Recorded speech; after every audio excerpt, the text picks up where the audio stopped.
Mr. Rochester had given me but 1 week's leave of absence, yet a month elapsed before I quitted Gateshead.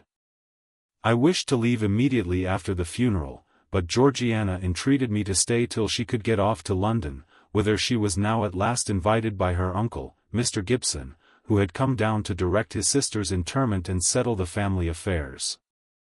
Georgiana said she dreaded being left alone with Eliza. From her she got neither sympathy in her dejection, support in her fears, nor aid in her preparations, so I bore with her feeble-minded wailings and selfish lamentations as well as I could, and did my best in sewing for her and packing her dresses.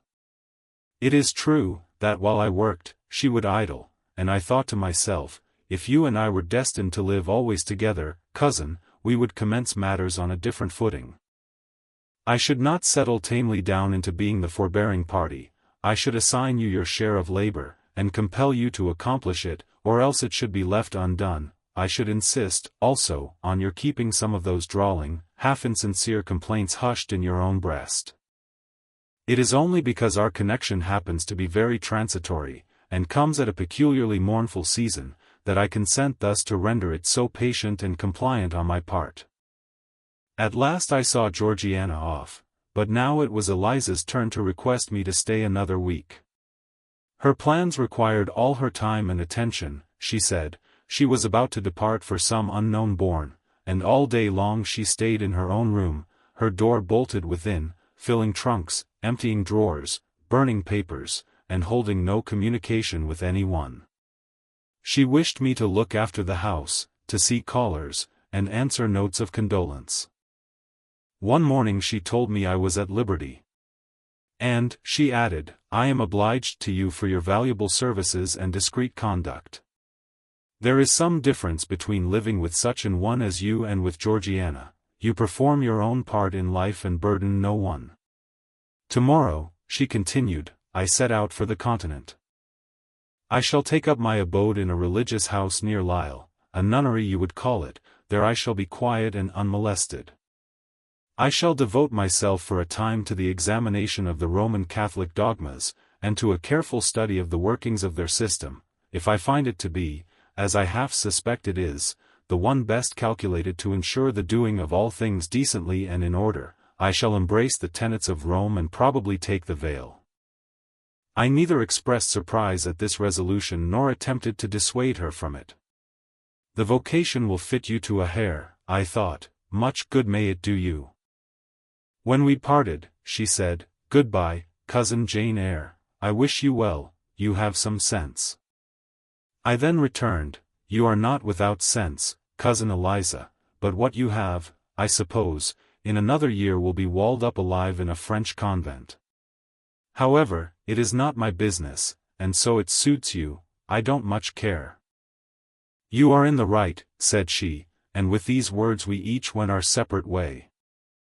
As I shall not have occasion to refer either to her or her sister again, I may as well mention here, that Georgiana made an advantageous match with a wealthy worn-out man of fashion, and that Eliza actually took the veil, and is at this day superior of the convent where she passed the period of her novitiate, and which she endowed with her fortune. How people feel when they are returning home from an absence, long or short, I did not know. I had never experienced the sensation. I had known what it was to come back to Gateshead when a child after a long walk, to be scolded for looking cold or gloomy, and later, what it was to come back from church to Lowood, to long for a plenteous meal and a good fire, and to be unable to get either. Neither of these returnings was very pleasant or desirable. No magnet drew me to a given point, increasing in its strength of attraction the nearer I came. The return to Thornfield was yet to be tried. My journey seemed tedious, very tedious, 50 miles one day, a night spent at an inn, 50 miles the next day. During the first 12 hours I thought of Mrs. Reed in her last moments. I saw her disfigured and discolored face, and heard her strangely altered voice.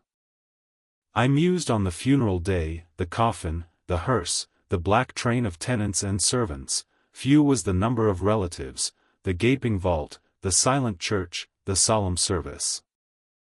Then I thought of Eliza and Georgiana.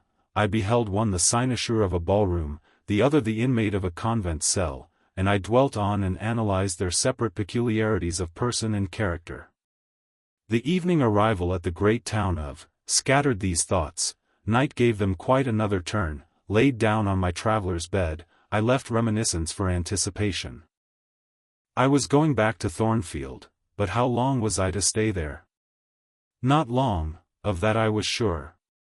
I had heard from Mrs. Fairfax in the interim of my absence. The party at the Hall was dispersed. Mr. Rochester had left for London 3 weeks ago, but he was then expected to return in a fortnight. Mrs. Fairfax surmised that he was gone to make arrangements for his wedding, as he had talked of purchasing a new carriage. She said the idea of his marrying Miss Ingram still seemed strange to her, but from what everybody said, and from what she had herself seen, she could no longer doubt that the event would shortly take place. "You would be strangely incredulous if you did doubt it," was my mental comment. "I don't doubt it." The question followed, where was I to go? I dreamt of Miss Ingram all the night. In a vivid morning dream I saw her closing the gates of Thornfield against me and pointing me out another road, and Mr. Rochester looked on with his arms folded, smiling sardonically, as it seemed, at both her and me. I had not notified to Mrs. Fairfax the exact day of my return, for I did not wish either car or carriage to meet me at Millcote. I proposed to walk the distance quietly by myself, and very quietly, after leaving my box in the ostler's care, did I slip away from the George Inn, about 6 o'clock of a June evening, and take the old road to Thornfield, a road which lay chiefly through fields, and was now little frequented. It was not a bright or splendid summer evening, though fair and soft. The haymakers were at work all along the road, and the sky, though far from cloudless, was such as promised well for the future. Its blue, where blue was visible, was mild and settled, and its clouds strata high and thin. The west, too, was warm. No watery gleam chilled it. It seemed as if there was a fire lit, an altar burning behind its screen of marbled vapor, and out of apertures shone a golden redness. I felt glad as the road shortened before me, so glad that I stopped once to ask myself what that joy meant, and to remind reason that it was not to my home I was going, or to a permanent resting place, or to a place where fond friends looked out for me and waited my arrival. "Mrs. Fairfax will smile you a calm welcome, to be sure," said I, "and little Adele will clap her hands and jump to see you, but you know very well you are thinking of another than they, and that he is not thinking of you. But what is so headstrong as youth? What's so blind as inexperience?" These affirmed that it was pleasure enough to have the privilege of again looking on Mr. Rochester, whether he looked on me or not, and they added, "Hasten. Hasten. Be with him while you may, but a few more days or weeks, at most, and you are parted from him forever." And then I strangled a newborn agony, a deformed thing which I could not persuade myself to own and rear, and ran on.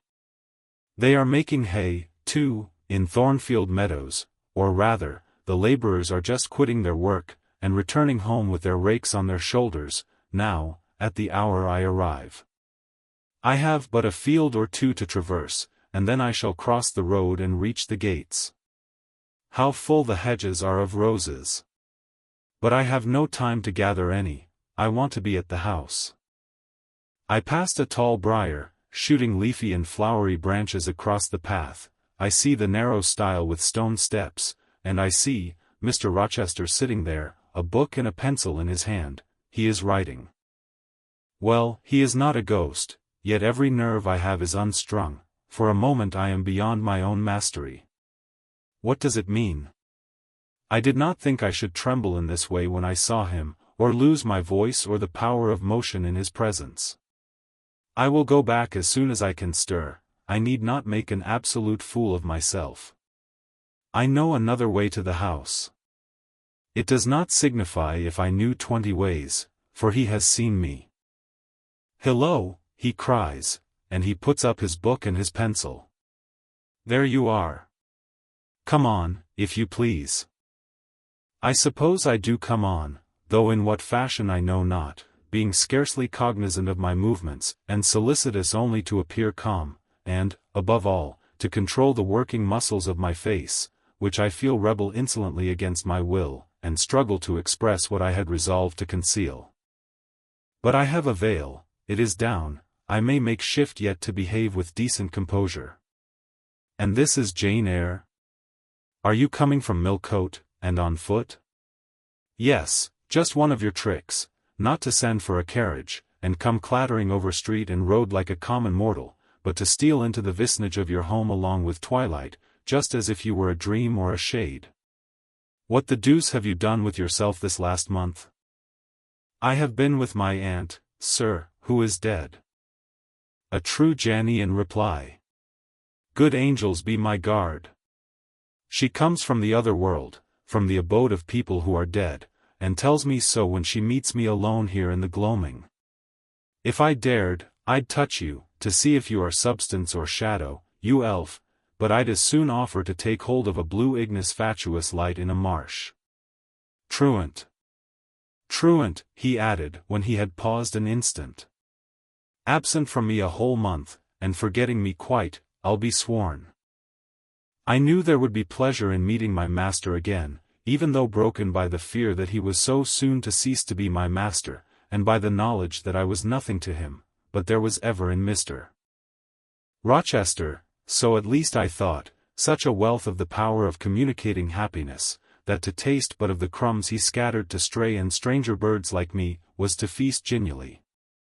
His last words were balm, they seemed to imply that it imported something to him whether I forgot him or not. And he had spoken of Thornfield as my home, would that it were my home. He did not leave the stile, and I hardly liked to ask to go by. I inquired soon if he had not been to London. Yes, I suppose you found that out by second sight. Mrs. Fairfax told me in a letter. And did she inform you what I went to do? Oh, yes, sir. Everybody knew your errand. You must see the carriage, Jane, and tell me if you don't think it will suit Mrs. Rochester exactly, and whether she won't look like Queen Boadicea, leaning back against those purple cushions. I wish, Jane, I were a trifle better adapted to match with her externally. Tell me now, fairy as you are, can't you give me a charm, or a philtre, or something of that sort, to make me a handsome man?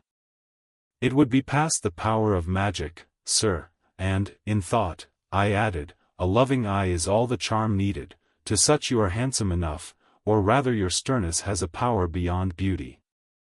Mr. Rochester had sometimes read my unspoken thoughts with an acumen to me incomprehensible. In the present instance he took no notice of my abrupt vocal response, but he smiled at me with a certain smile he had of his own, and which he used but on rare occasions.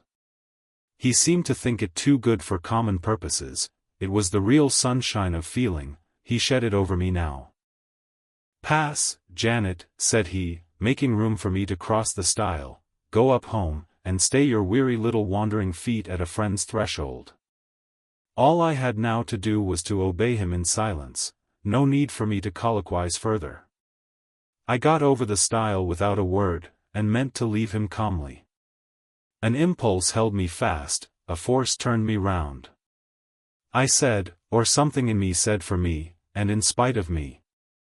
Thank you, Mr. Rochester, for your great kindness. I am strangely glad to get back again to you, and wherever you are is my home, my only home. I walked on so fast that even he could hardly have overtaken me had he tried. Little Adele was half wild with delight when she saw me. Mrs. Fairfax received me with her usual plain friendliness. Leah smiled, and even Sophie bid me bonsoir with glee. This was very pleasant. There is no happiness like that of being loved by your fellow creatures, and feeling that your presence is an addition to their comfort. I that evening shut my eyes resolutely against the future, I stopped my ears against the voice that kept warning me of near separation and coming grief. When tea was over and Mrs. Fairfax had taken her knitting, and I had assumed a low seat near her, and Adele, kneeling on the carpet, had nestled close up to me, and a sense of mutual affection seemed to surround us with a ring of golden peace, I uttered a silent prayer that we might not be parted far or soon, but when, as we thus sat, Mr. Rochester entered, unannounced, and looking at us, seemed to take pleasure in the spectacle of a group so amicable, when he said he supposed the old lady was all right now that she had got her adopted daughter back again, and added that he saw Adele was prête à croquer sa petite maman anglaise. I half ventured to hope that he would, even after his marriage, keep us together somewhere under the shelter of his protection, and not quite exiled from the sunshine of his presence. A fortnight of dubious calm succeeded my return to Thornfield Hall. Nothing was said of the master's marriage, and I saw no preparation going on for such an event. Almost every day I asked Mrs. Fairfax if she had yet heard anything decided. Her answer was always in the negative. Once she said she had actually put the question to Mr. Rochester as to when he was going to bring his bride home, but he had answered her only by a joke and one of his queer looks, and she could not tell what to make of him. One thing specially surprised me, and that was, there were no journeyings backward and forward, no visits to Ingram Park. To be sure it was 20 miles off, on the borders of another county, but what was that distance to an ardent lover?